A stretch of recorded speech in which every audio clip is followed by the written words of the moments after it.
What it do, YouTube? You know what I'm saying? We back with another reaction video. I'm gonna make this intro kind of quick because I gotta leave in like less than an hour.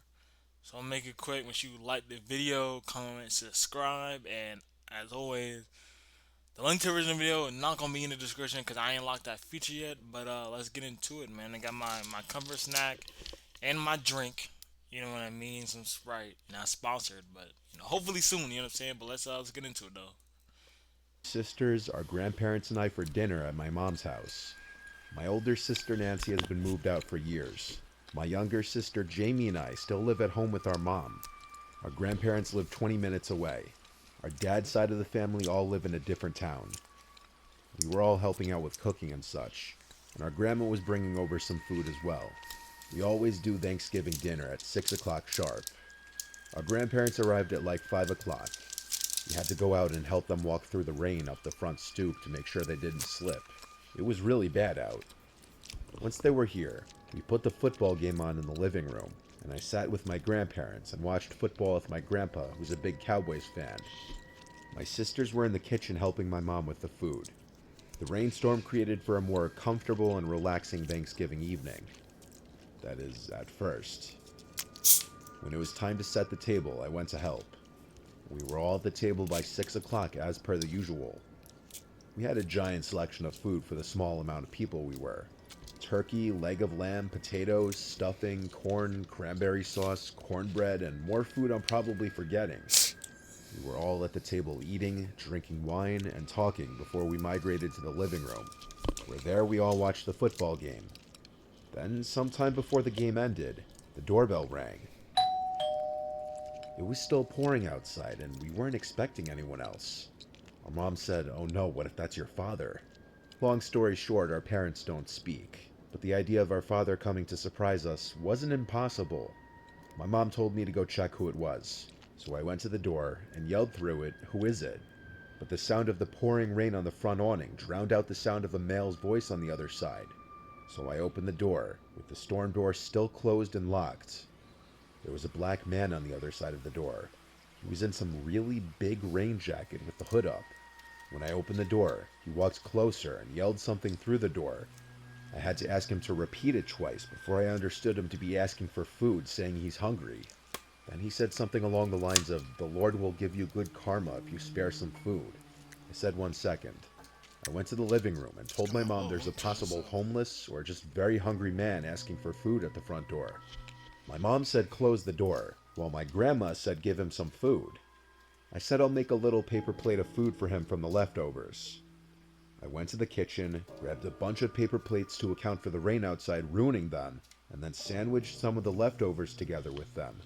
Then I went to the front door where the guy was still standing. I held up the plate to show him, and he tried opening the door.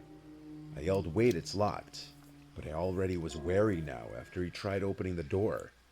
Regrettably, I still unlocked the door, and the second I started to push it open, he pulled it open with force and tried pushing his way through me. I instantly threw the food and held him back, yelling for my sisters to come help me.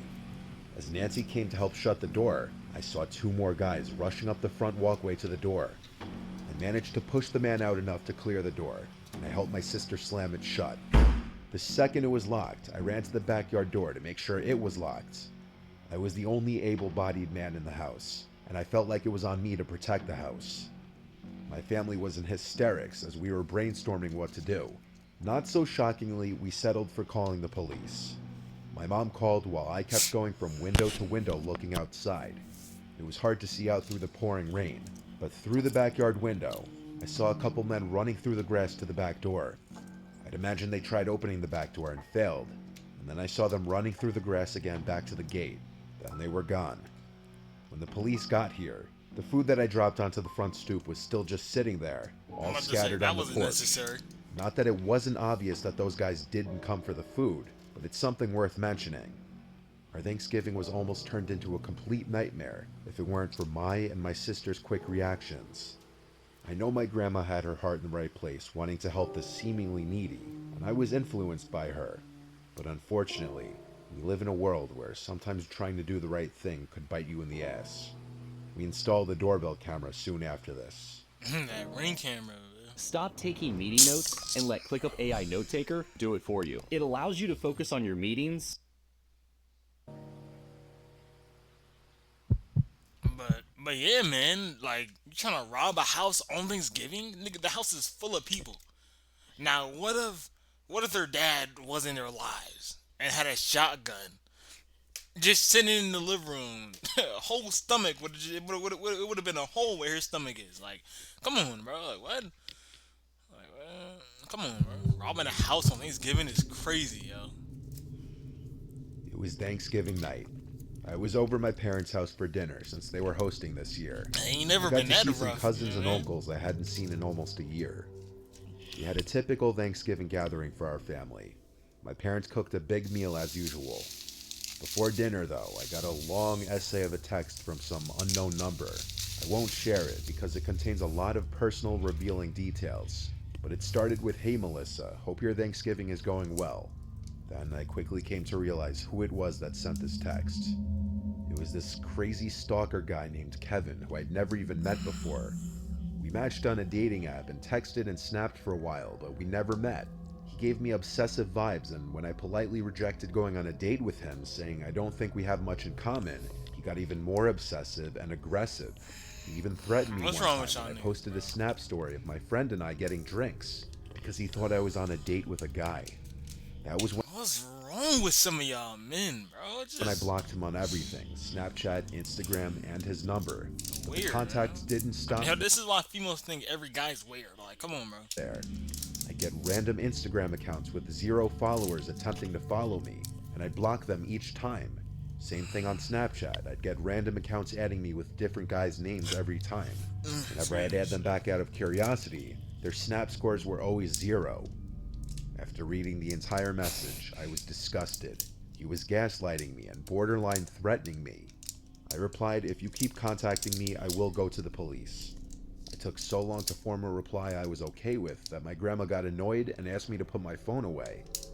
It was only out of sight and out of mind for maybe half an hour before I got another text from another random number. It was another essay. I didn't want to completely ruin my mood and be on my phone dealing with this when I was with family. I put my phone away and just tried to focus on being a part of the conversation. When family started to leave and things started to slow down, I checked the text, and it was disturbing. It was longer than the first one, and it was him berating me and insulting me the entire time, acting like the entitled, narcissistic sociopath that he clearly is. When it was just a small amount of my family left, I showed them the texts, and they were appalled. My mom wanted me to go to the police the next day to report him for harassment, which I planned on doing. I soon left my parents' house to go home to my apartment. My apartment is the lower floor of a two-family house. My friend Chelsea is my roommate in the apartment.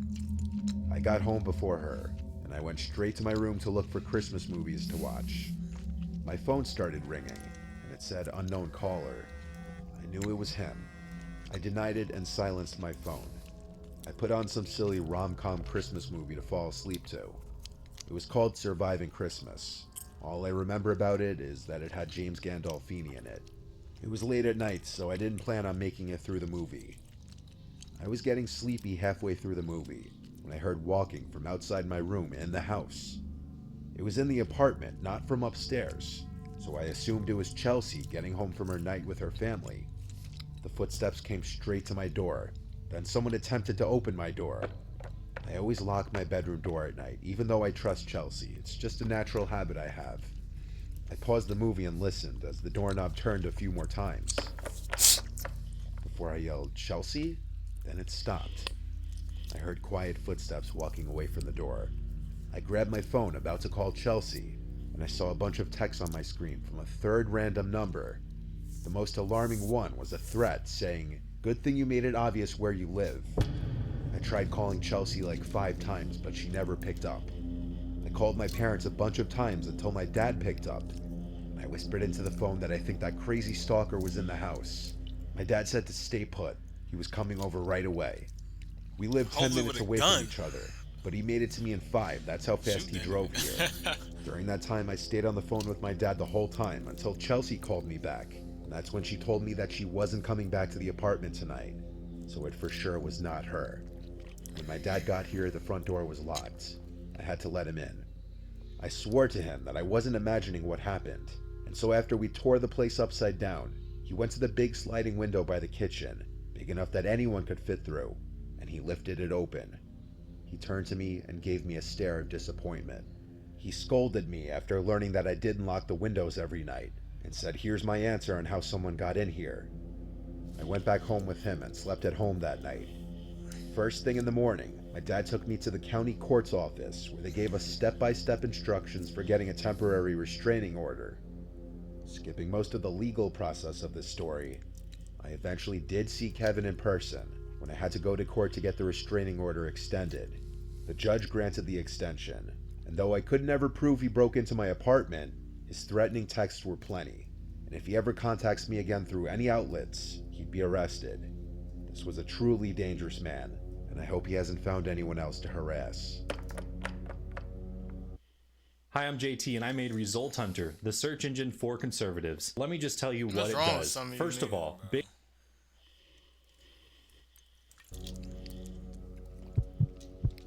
What is wrong with some of y'all, man?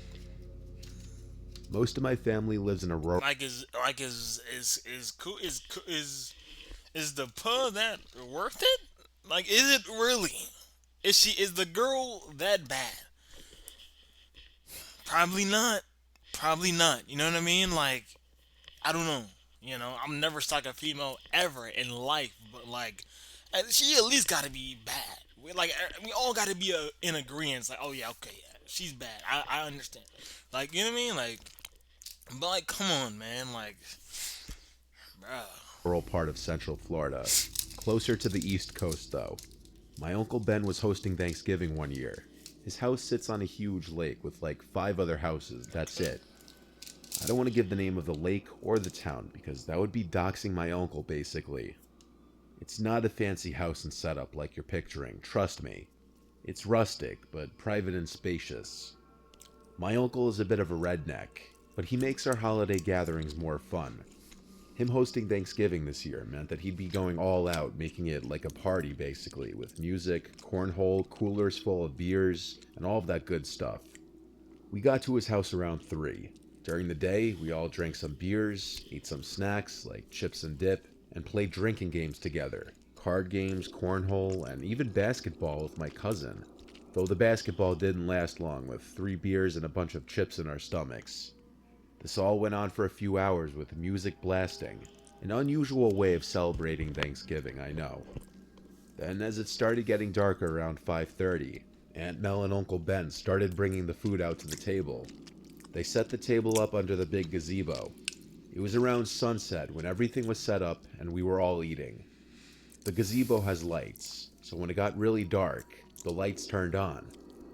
By 6 o'clock, it was basically pitch black out.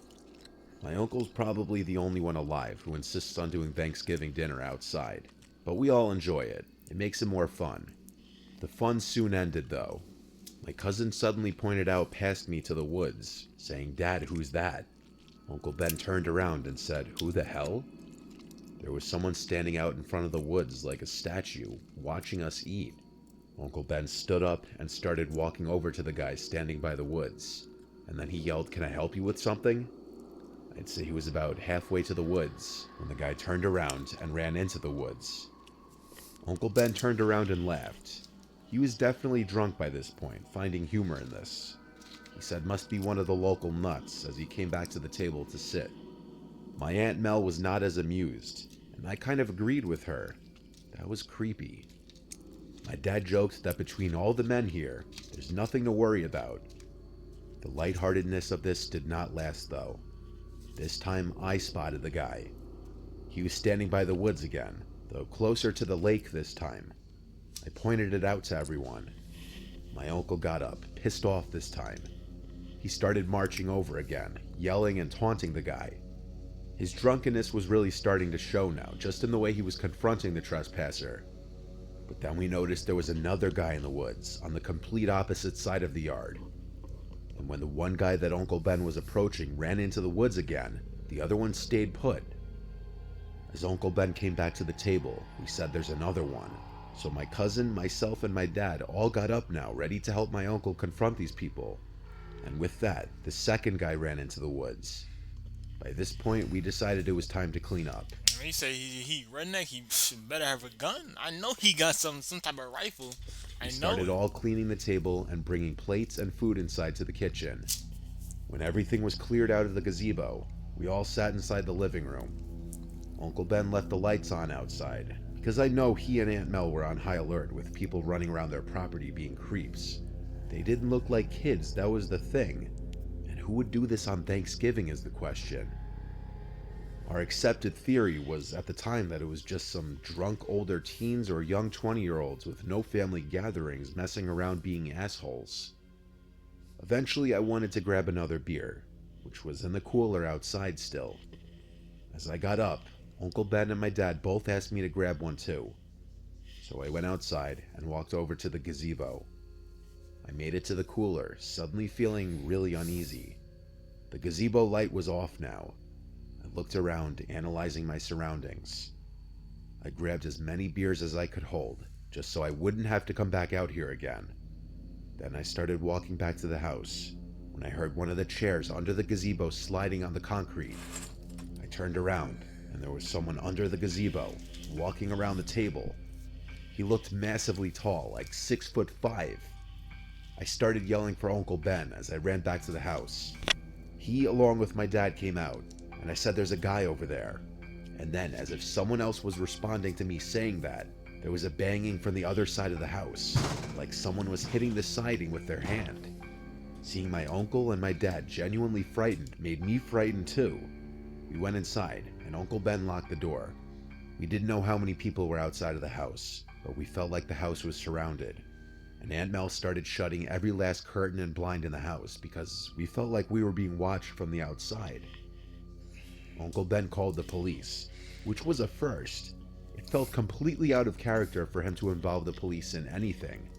He was only on the phone with them for like 5 to 10 minutes. Then we waited in the living room, with clear tensions and unease in the room. There was this quick and sudden loud bang on the glass, followed by a window in the kitchen completely shattering. Aunt Mel yelled at Uncle Ben to go get the old rifle from the closet.